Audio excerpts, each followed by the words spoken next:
오늘 알아볼 놈들은 전설의 현상수배범 세 번째 시간이다. 오늘은 알아보지 못한 5명의 수배범들을 전부 다 알아보도록 하자. 그럼 거두절미하고 시작해보겠다. 첫 번째로 알아볼 놈은 서부시대 이만희 목자 버질 에드워드다. 에드워드는 7번째 세대라고 불리우는 사이비 종교의 교주로서 레데리투 시점 당시 악명 높은 식인마 집단 머플이 패거리가 은신처로 사용했으며 또 궁지에 몰린 반 덜린드 갱단이 최후의 도피처로 삼았던 것으로 잘 알려진 비버 동굴에 그 근거지를 두고 있다. 그런데 사실 이런 사이비는 레데리투 본편에도 나오는데 바로 아서의 전 애인 메리의 동생이 있는 켈로니아교다. 그런데 이놈들은 딱히 심하게 나쁜 짓을 하진 않는 그냥 집단 살자 전화버리는 우스꽝스럽고 이상한 집단으로만 묘사되는 반면 에드워드가 이끄는 7번째 세대는 인신공양까지 서슴지 않는 정신나간 사이코 집단인 것이다. 이렇듯 서부시대와 잘 맞지 않는 이미지 덕의 작중에서도 가장 이질적이고 이상한 범죄자로 불리는데 이런 그의 특징으로는 바로 상당한 수준의 달변가라는 점이다. 이렇다 보니 그는 개인 무력이 돋보이는 다른 범죄자들과는 달리 자신을 믿고 따르는 광신도들이 더 부각된다는 특징도 있다. 실제로 작중에서 그에게 세뇌당한 신도들의 말을 들어보면 레데리 세계관에서 말빨 좀 치기로 유명한 덫이조차 한 수접을 수준으로 단단히 세뇌를 시켜놓은 것을 알 수 있다. 비슷하게 말빨로 떡상한 현상수배범인 세르지오 빈첸자도 한 혓바닥하긴 하지만 그에게 포섭된 아나키스트들도 어디까지나 자신과 뜻을 함께하는 수평적인 동지 또는 전우와도 같은 느낌이었지. 버질 에드워즈처럼 상하수직적으로 자신에게 종속된 관계까지는 아니었으므로 신도들을 마치 자신의 수종 및 사병격으로 부리며 그들의 머리 위에서 신처럼 군림하는 만큼 버질의 언변이나 카리스마는 빈첸자마저도 능가하는 수준이라고 볼 수 있겠다. 이런 에드워드의 현상금은 무려 150달러로 카멜라 몬테즈, 에타 도일, 레드벤 클램슨, 토빈 윈필드가 동급인 액수다. 이런 그의 죄목은 연쇄살인으로 아까 상기한 종교의식의 일환으로 인신공양을 일삼아서 생긴 죄목으로 보인다. 거기다 그는 작중에서 잡힐 때 하는 대사들로 보아 탈옥도 여러 번 한 것으로 추정된다. 그렇다면 이런 그의 개인 무력은 어느 정도일까? 우선 그는 작중에서 온라인 주인공에게 결투를 신청하는 몇 안 되는 인물 중 하나인데 이는 자기 스스로 무력에 대한 자신이 어느 정도 있지 않고서는 불가능한 일이다.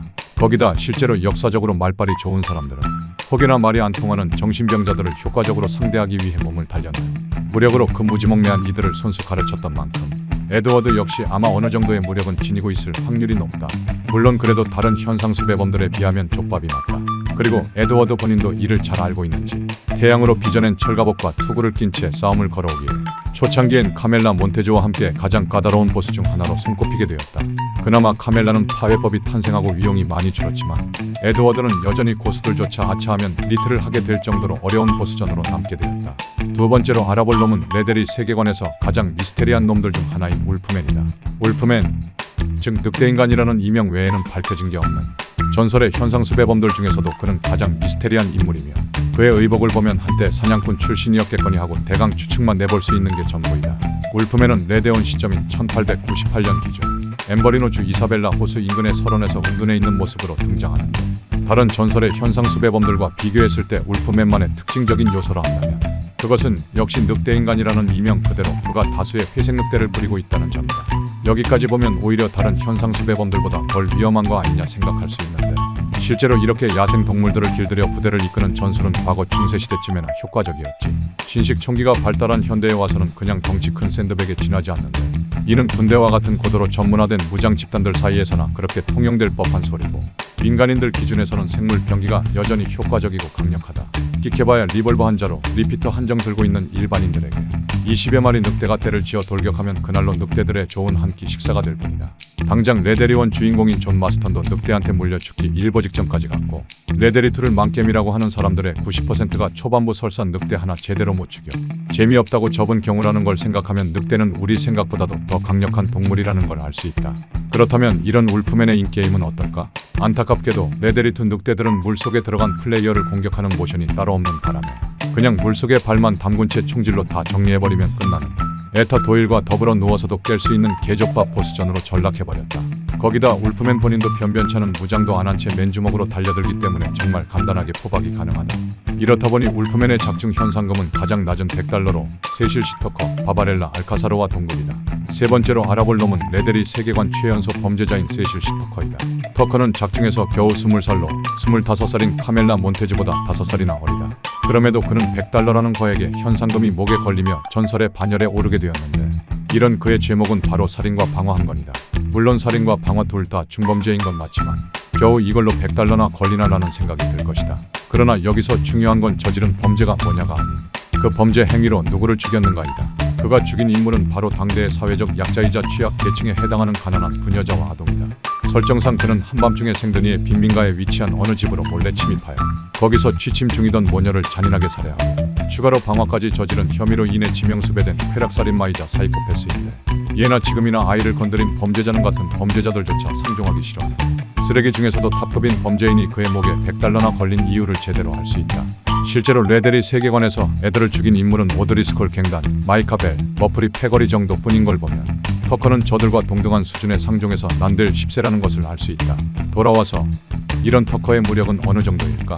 우선 그가 주로 쓰는 무기는 캐틀맨 리볼버로 작중에서 흔히 볼 법한 총으로 플레이어와 싸우는데, 사격의 명수라 불리는 다른 이들과는 달리 평범한 무법자들과 크게 다르지 않은 수준의 무력을 보여주는 걸로 봐서 그의 무력은 다른 전설의 수배범들보다 한참 낮은 수준이라는 것을 짐작할 수 있다. 사실 범행부터가 자고 있는 무방비한 이들을 상대로 저질렀다는 점에서 그가 무력으론 별 볼 일 없는 쫄보 새끼란 것을 알 수 있다. 다만 인맥은 좋은데 작중에서 르모인 레이더스 놈들을 30명씩이나 데리고 다니는 걸로 유추해 볼 수 있다. 거기다 싸울 때 자신이 숨어있던 요새의 불을 지르는 등 그 긴박함과 시각적인 임팩트 하나는 봐줄만 하지만, 사실 난이도 자체는 요새의 특성상 엄폐물이 많고 맵에서 이동 허용 범위도 비교적 넓은 데다가 곳곳에 광역딜을 넣을 수 있는 폭발물이 많이 마련되어 있는 만큼 그렇게까지 어려운 보스전은 아니다. 그리고 그렇게 졸개들을 처리하고 그를 잡아가면 애걸복걸하며 살려달라 울부짖는데, 다른 수배범들은 아무리 찌질하다 한들 그래도 마지막엔 차라리 지금 죽이라며 깔끔하게 패배를 인정하는 모습을 보이는 반면, 엄마를 찾으며 추하게 살려달라 비는 그의 모습은 과연 다 큰 성인이 맞나 싶을 정도이다. 네 번째로 알아볼 놈은 레데리2에서 가장 호러틱한 인물인 필립 칼리어다. 필립은 다른 현상 수배범들과 다르게 원래부터 무법자는 아니었다. 원래는 로도스 인근에 위치한 카스티우 방직 공장에서 과장급으로 근무하던 평범한 소시민이었는데, 문제는 회사 자금을 몰래 빙땅 치려다 동료에게 걸려버렸고, 이에 흥분한 나머지 그 직원을 살인멸구할 작정으로 머리를 아주 곤죽으로 만들며 죽여버리게 된다. 그렇게 눈앞이 캄캄해진 그는 그대로 달아나 자취를 감췄는데, 2년이 지난 레데온 시점에서는 로도스에서 위치상 한참 떨어진 나그라스 늪지대까지 넘어와 홀로 은신해 있는 모습으로 등장한다. 그런데 2년 동안 늪지에서 얼마나 고생을 했는지 외모가 존나 그로테스크하게 변해버렸다. 이런 그의 현상금은 125달러인데 겨우 사람 한 명 죽였다고 현상금이 이렇게까지 높게 걸리는 경우는 레데리 세계관에서도 드문 경우인 걸 감안하면 아마 살인보단 횡령에 중점을 두고 현상금을 매겼거나 그의 흉측한 얼굴을 보고 감찰관이 깜짝 놀라 현상금을 올렸다는 게 정설이다. 이렇듯 그 설정만 놓고 보면 다른 현상 수배범들에 비해 정말 볼품없는데, 그도 그럴 것이 유콘 닉 프로딘처럼 무시무시한 무력을 지닌 사냥꾼도 아니고, 그렇다고 버질 에드워드나 세르지오 빈첸자처럼 화려한 언변이나 카리스마로 추종 세력을 잔뜩 거느린 것도 아니며, 레드 벤 클램슨이나 에타 도일처럼 무지막지한 범죄 스케일을 자랑하는 것도 아닌 그냥 우발살인을 저지른 일개 횡령범에 불과하다. 거기다 횡령 쪽으로 봐도 다음에 소개할 토빈 윈필드 쪽이 더 많이 헤쳐먹었고, 살인 동기와 수위 역시 부녀자와 아동 살해를 저지른 세실 시터커 쪽이 성인 남성을 살해한 칼리어보다 훨씬 더 고약하다 여겨질 수 있겠으며, 나아가 아예 민간인 대량 학살을 저지른 바바렐라 알카사르, 카멜라 몬테조와는 비교조차 안 된다고 볼 수 있다. 그렇다면 그는 대체 뭐가 뛰어나길래 전설이라는 거창한 칭호가 붙게 되었을까? 그건 바로 그의 보스전에서 확인할 수 있다. 그와 만나게 되면 드디어 사람을 만났다며 좋아하곤 갑자기 항아리에 무언가를 넣어 가스를 방출시키는데, 이 가스를 먹고 쓰러졌다 일어나면 갑자기 일렁거리는 화면 효과와 음산한 배경음, 거기다 거대 동물들이 보이는 기괴한 환각을 보여주며 락스타 게임 역사상 가장 호러틱한 연출을 선보이며 본인이 왜 전설의 현상 수배범인지 확실하게 알려준다. 참고로 레데리에서 이거와 비슷한 연출을 보여준 적은 서커스 단원 마그니피코 단 한 명뿐이다. 그마저도 마그니피코는 그냥 도망가는데 쓰기 위한 눈속임용으로만 쓴 걸 보면 칼리어의 환각은 결이 다른 종류라고 볼 수 있다. 다만 이런 환각을 제외하면 앞서 나온 늑대 하나 믿고 덤비는 울프맨에게도 처발릴 실력의 소유자라는 것이 자명하다. 마지막으로 알아볼 놈은 생긴 것부터 표독하게 생겨먹은 토빈 윈필드다. 토빈 윈필드는 1858년생으로 레데온 시점 기준으로 40세인데 극도로 반사회적인 성향을 보이는 베테랑 무법자 출신이 대다수인 다른 전설의 현상 수배범들과는 달리 그는 멀쩡히 문명 사회에 잘만 녹아들며 정상적인 사회 활동을 하던 지극히 평범한 인물이었다. 따라서 폭력과 살인, 강도질 등의 이골이 난 다른 전설들과는 달리 누군가를 상대로 폭력은커녕 그 비스무리한 것조차도 해본 적 없는 심약한 약골이 바로 윈필드다. 그런 인물이 대체 무슨 재주로 전설이라고 불릴 정도의 흉악한 악업을 행한 강건한 무인들과 어깨를 나란히 하는 특급 범죄자가 된 건가 싶겠는데, 그는 본래 부패한 고위급 정치인 신분으로서 어느 도시의 시장으로 재직하면서 자신의 직권을 마구 불법 남용하여 세금 횡령과 뇌물수수, 범죄 조직과의 유착, 증서 위조 및 절도 혐의 등으로 고발당해 현재의 상태가 되었다는 뒷설정이 있다. 근데 도대체 얼마나 헤쳐먹었는지 사람 한 명 안 죽였는데도 현상금이 가장 높은 $150가 걸렸다.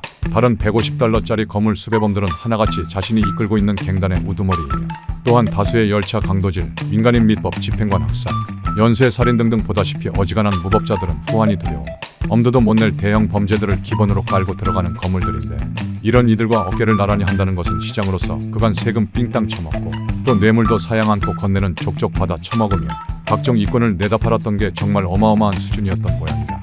이렇듯 그는 죄질만 놓고 보면 틀림없는 거물의 반열에 속한다고 볼 수 있지만 원래부터 무력을 발휘하는 데에 능한 무법자 신분이 아니었던 탓에 평범한 성인 남성의 한계를 넘지 못한 터라 개인의 무력은 울프맨에게도 처발리며 필립 칼리어에게도 처발릴 최하위권의 무력을 지녔다고 볼 수 있다. 당장 총은 고사하고 기본적인 맨주먹 결투조차 전혀 할 줄 모르는 진짜 족밥이다.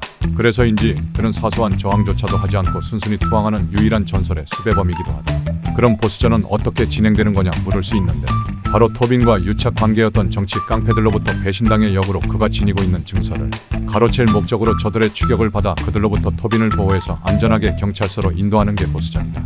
이렇다 보니 토빈은 제 아무리 악명 높은 전설격 무법자라도 가장 중요한 무력이 딸리면 전설이고 나발이고 다 소용없는 우스운 취급을 받는다는 사실을 알려주는 캐릭터라고 볼 수 있다. 지금까지 전설의 현상수배범들에 대해 알아보았다. 이들에 대해 알고 있는, 알고 싶은 정보가 있다면 댓글로 적어주길 바란다. 지금까지 긴 영상 봐주셔서 정말 감사합니다. 다음에 더 재미있는 영상으로 빨리 찾아뵙겠습니다. 구독과 좋아요는 다음 영상 제작에 큰 힘이 됩니다.